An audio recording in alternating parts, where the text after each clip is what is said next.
नमस्कार, मेरा नाम है जूली। आप देख रहे हैं न्यूज़ 18 बिहार झारखंड का डिजिटल प्लेटफॉर्म। बिहार में जारी एसआईआर के तहत वोटर लिस्ट से 35 लाख से ज़्यादा लोगों के नाम काटे जाने वाले हैं और विपक्ष इसे लेकर सरकार पर और निर्वाचन आयोग पर लगातार हमलावर है। विपक्ष का आरोप है कि ये लोग गरीब, मजदूर और किसान परिवार से थे जिनका नाम वोटर लिस्ट से हटाया जा रहा है।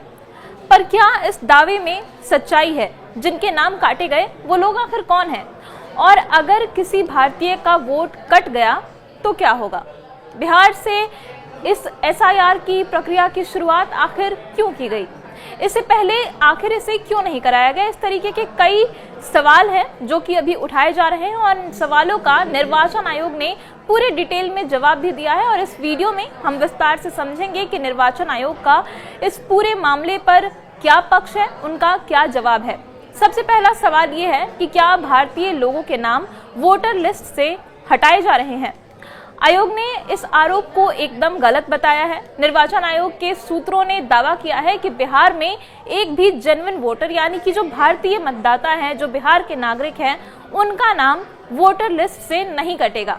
हाँ, मौजूदा 7.89 करोड़ वोटर वाली वोटर लिस्ट से 35,67,000 से अधिक लोगों के नाम काटे जाएंगे, लेकिन ये ऐसे वोटर हैं जिनमें 1.59% लोग जो है वो मर चुके हैं, 2.20 स्थायी रूप से बिहार से दूसरी जगहों पर शिफ्ट हो चुके हैं और अब वहीं पर रहते हैं और 0.73% ऐसे वोटर हैं जो कि बिहार में ही 2 वोटर आईडी कार्ड बनवा चुके हैं।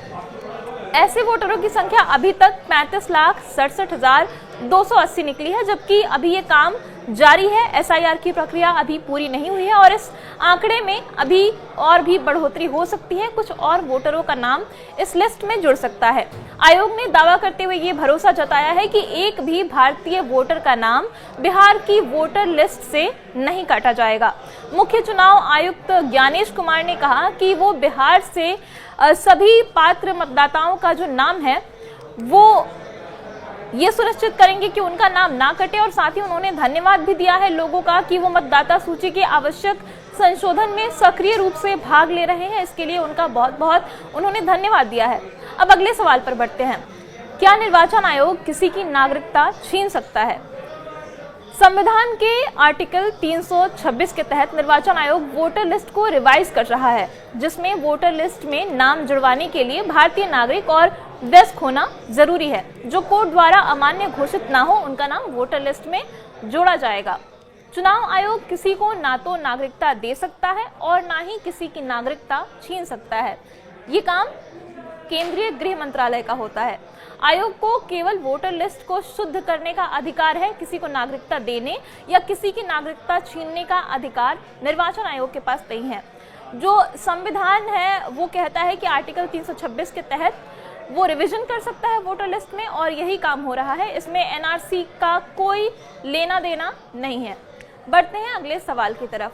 बिहार से ही ये एसआईआर की प्रक्रिया जो है आखिर क्यों शुरू हुई, ये सवाल भी विपक्ष की तरफ से पूछा जा रहा है।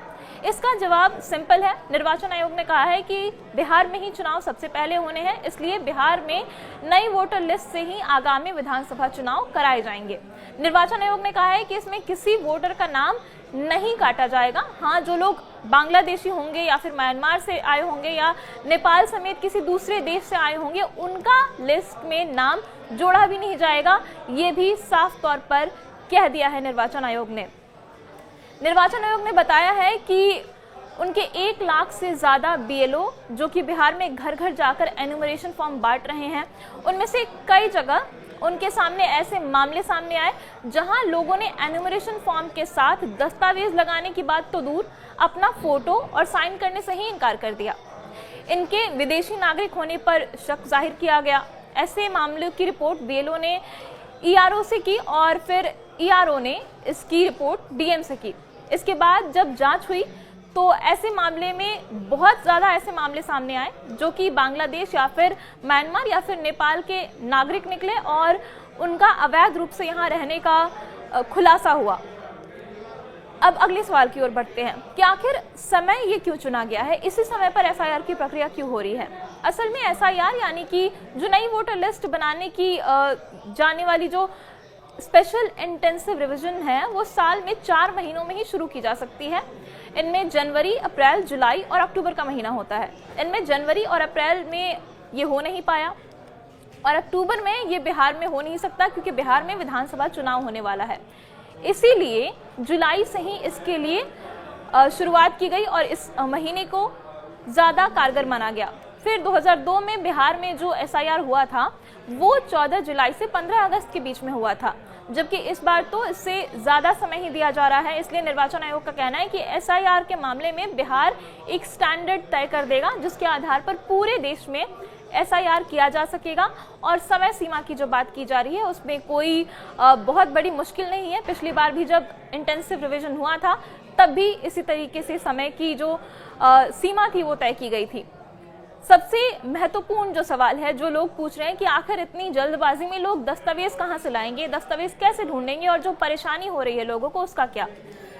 जिन लोगों के बर्थ सर्टिफिकेट नहीं भी मिल पा रहे हैं तो भी वो चिंता ना करें, निर्वाचन आयोग ने ऐसा कहा है। निर्वाचन आयोग ने 1 लाख से ज्यादा BLO और 4 लाख वॉलंटियर हर एक वोटर के नाम वोटर लिस्ट में जुड़वाने के लिए रखा हुआ है। उसके दस्तावेज खोजने के लिए वो पूरा काम करेंगे।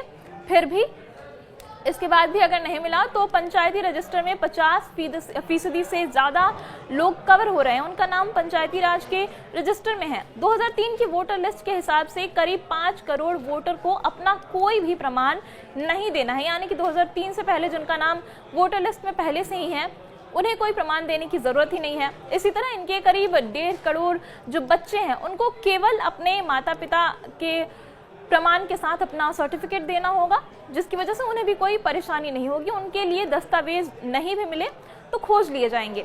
हालांकि सूत्रों ने ऐसा संकेत जरूर दिया है कि सुप्रीम कोर्ट ने आयोग से आधार, राशन कार्ड और वोटर कार्ड को भी मान्यता देने पर विचार करने के लिए कहा है। अभी इस पर कोई फैसला नहीं हुआ है। हो सकता है कि आयोग इनमें से किसी को भी वोटर लिस्ट में नाम जुड़वाने के लिए मान्यता दस्तावेजों के रूप में मान्य मान ले। हालांकि अभी ये मामला कोर्ट में लंबित है, इस पर अभी सुनवाई हो रही है और अगली सुनवाई का तारीख भी कोर्ट ने दे दिया है। और साथ ही 3 दस्तावेजों पर विचार करने के लिए कहा गया है, वोटर ID, आधार कार्ड और राशन कार्ड। और इसको लेकर के पूरा कंफ्यूजन क्या है ये हमने आपको बताया और साथ ही क्या क्या सवालों के जवाब दिए गए हैं, निर्वाचन आयोग का क्या पक्ष है ये भी आपके सामने रखा। और इस पूरे मामले पर आप क्या सोचते हैं कमेंट में बताइएगा। लेकिन अभी इस वीडियो में इतना ही। धन्यवाद।